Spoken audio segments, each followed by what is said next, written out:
आजकल लगभग हर कोई यूपीआई से पेमेंट करता है। चाहे फ़ोनपे हो, गूगल पे हो या फिर पेटीएम हो। चाहे कि दुकान से लेकर बड़े पेमेंट तक सब यूपीआई से आजकल ट्रांजैक्शन हो रहा है, लेकिन बहुत कम लोग जानते हैं।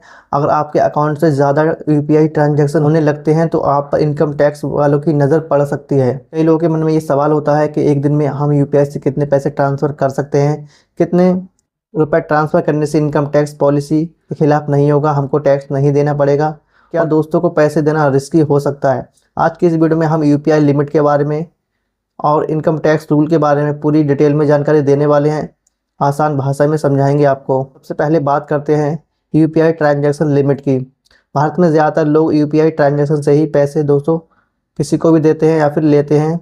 मतलब आप एक दिन में 1 लाख रुपए का ट्रांजैक्शन आसानी से सेफली कर सकते हैं। लेकिन कुछ स्पेशल पेमेंट में लिमिट्स बहुत ज़्यादा हो जाती है। जैसे हॉस्पिटल हो गया, हॉस्पिटल में दोस्तों आप 5 लाख रुपए तक पे कर सकते हैं।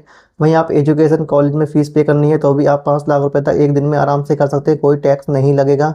लेकिन दोस्तों आईपीओ इन्वेस्टमेंट में भी आपको कोई भी चार्ज नहीं देना पड़ेगा।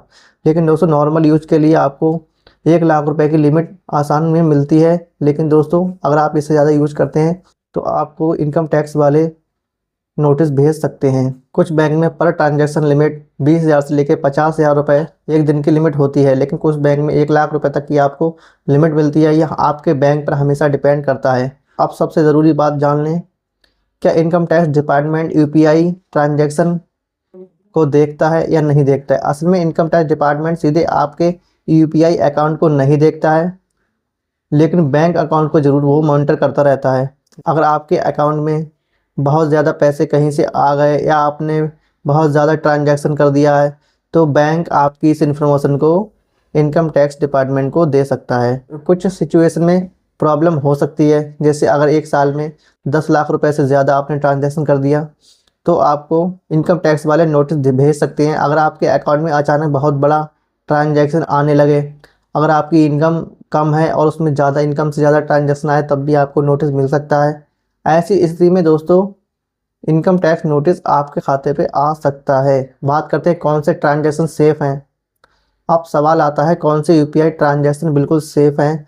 अगर आप दोस्तों को पैसे भेजते हैं तो आप सेफ़ कैटेगरी में आते हैं। वहीं दोस्तों परिवार में किसी को पैसे ट्रांसफ़र करेंगे तो भी आप सेफ़ कैटेगरी में आएंगे। ऑनलाइन शॉपिंग करते हैं या फिर बिजली का बिल भर रहे हैं, मोबाइल रिचार्ज, तो ये सब सेफ़ कैटेगरी में आता है। इसमें आपको कोई इनकम टैक्स प्रॉब्लम नहीं होगी क्योंकि ये नॉर्मल पर्सनल ट्रांजैक्शन होते हैं। लेकिन अगर आप बिजनेस पेमेंट पर्सनल अकाउंट में लेने लगते हैं तो आपके बैंक अकाउंट में काफ़ी प्रॉब्लम हो सकती है और टैक्स प्रॉब्लम आपको देखने को मिल सकती है। इसलिए बिजनेस करने से पहले आपको करंट अकाउंट या बिजनेस अकाउंट ओपन कराना ज़रूर चाहिए। पर्सनल अकाउंट से कभी भी ट्रांजैक्शन नहीं लें बिजनेस का। अगर आप चाहते हैं इनकम टैक्स का नोटिस कभी भी आपके पास ना आए तो आप ये बातें हमेशा याद रखें। बड़े ट्रांजैक्शन का रिकॉर्ड रखें, बिजनेस और पर्सनल अकाउंट अलग रखें। इनकम टैक्स रिटर्न पैसे भरते रहें, जिससे आपको दोस्तों कभी प्रॉब्लम नहीं होगी। अगर सब कुछ ट्रांसपेरेंट है तो यूपीआई ट्रांजैक्शन से कभी प्रॉब्लम नहीं होगी।